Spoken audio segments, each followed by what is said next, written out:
semuanya, perkenalkan nama saya Litwina Merites. Jadi di video ini saya akan membahas hasil analisis saya tentang platform Instagram sebagai media baru dalam komunikasi digital. Nah teman-teman, mungkin kita semua di sini sudah sangat familiar dengan Instagram ya. Hampir setiap hari kita buka, kita scroll, kita like, bahkan kita upload story.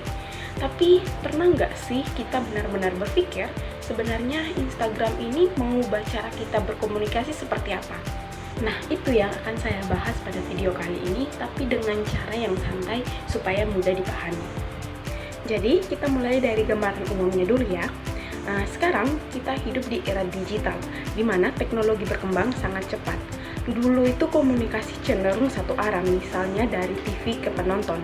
Tapi sekarang komunikasi berubah jadi dua arah, interaktif dan semua orang bisa ikut terlibat. Nah teman-teman, disinilah muncul yang namanya media baru, termasuk media sosial. Instagram ini jadi salah satu platform yang paling menonjol karena dia berbasis visual. Artinya kita lebih banyak berkomunikasi lewat foto, video, reels, dan story. Bahkan sekarang Instagram bukan cuma tempat untuk upload foto, tapi juga tempat untuk jadi tempat cari hiburan, cari informasi, bahkan jualan dan berbisnis. Jadi, bisa dibilang bahwa Instagram ini sudah menjadi salah satu bagian dari kehidupan kita sehari-hari. Nah, dari situlah muncul pertanyaan penting, sebenarnya apa sih karakteristik dari platform Instagram ini sebagai media baru? Penggunanya itu seperti apa? Dan kenapa semua hal bisa digabungkan dalam satu aplikasi? Jadi, tujuan dari analisis ini adalah untuk memahami itu semua, supaya kita tidak cuma pakai Instagram, tapi juga paham cara kerjanya dan dampak dari platform Instagram ini. Jadi, dalam penelitian ini saya menggunakan teori usage and gratification theory. Bahasannya sangat simpel ya. Teori ini bilang bahwa kita sebagai pengguna itu aktif. Kita pakai media karena ada kebutuhan. Jadi bukan media yang mengontrol kita sepenuhnya, tapi kita yang punya tujuan saat menggunakan media tersebut. Nah, ada 4 kebutuhan utama. Yang pertama adalah kebutuhan informasi. Misalnya kita buka Instagram buat lihat berita atau konten-konten edukasi. Yang kedua, kebutuhan hiburan. Misalnya kita scroll reels buat hiburan atau mengisi waktu kosong kita. Dan yang ketiga adalah kebutuhan interaksi sosial, seperti chat, komentar, atau balas story teman. Yang keempat, yang terakhir adalah kebutuhan identitas diri untuk upload foto terbaik supaya terlihat menarik atau punya image. Nah, menariknya Instagram ini bisa memenuhi semua kebutuhan itu sekaligus.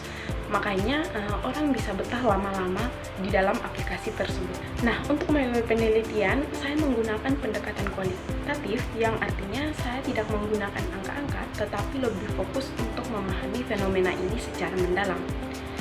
Nah, caranya dengan observasi langsung di aplikasi Instagram dan mendokumentasi seperti screenshot postingan, komentar, dan lain-lain. Yang selanjutnya ada karakteristik Instagram. Yang pertama, dari sisi platformnya sendiri, Instagram itu mengutamakan gambar dan video. Kenapa penting? Karena visual itu lebih cepat dipahami, lebih menarik, dan juga lebih emosional. Makanya sekarang orang lebih suka lihat daripada baca panjang. Di Instagram kita tidak cuma melihat konten, tetapi juga kita bisa like, mengkomentar, dan juga men-share postingan-postingan yang ada di platform tersebut. Artinya komunikasi terjadi dua arah, bahkan kadang makna sebuah postingan itu terbentuk dari komentar netizen-netizen atau orang-orang. Nah, yang selanjutnya ada algoritma. Algoritma ini yang sering kita tidak sadari. Konten yang kita lihat itu sebenarnya sudah dipilih oleh sistem.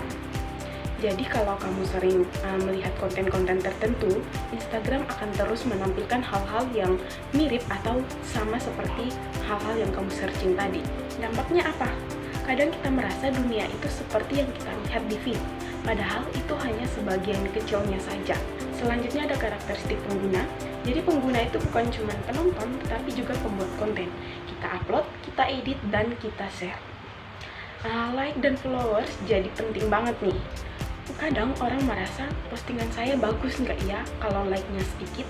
Ini menunjukkan bahwa media sosial itu bisa mempengaruhi rasa percaya diri kita.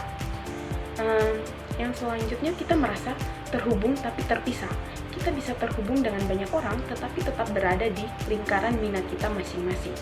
Misalnya ada yang fokus ke konten-konten fashion, ada yang edukasi, ada yang hiburan. Yang selanjutnya ada konvergensi media. Jadi Instagram itu unik karena menggabungkan banyak fungsi sekaligus dalam satu aplikasi. Kita bisa menonton video seperti TV, mendengarkan audio seperti radio, dan baca caption seperti media cetak, bahkan berbelanja. Jadi Instagram ini bisa disebut sebagai super aplikasi komunikasi digital. Selanjutnya ada dampak dari Instagram ini. Jadi dampaknya ada dua, yaitu dampak negatif dan juga dampak positif. Yang pertama ada dampak positif.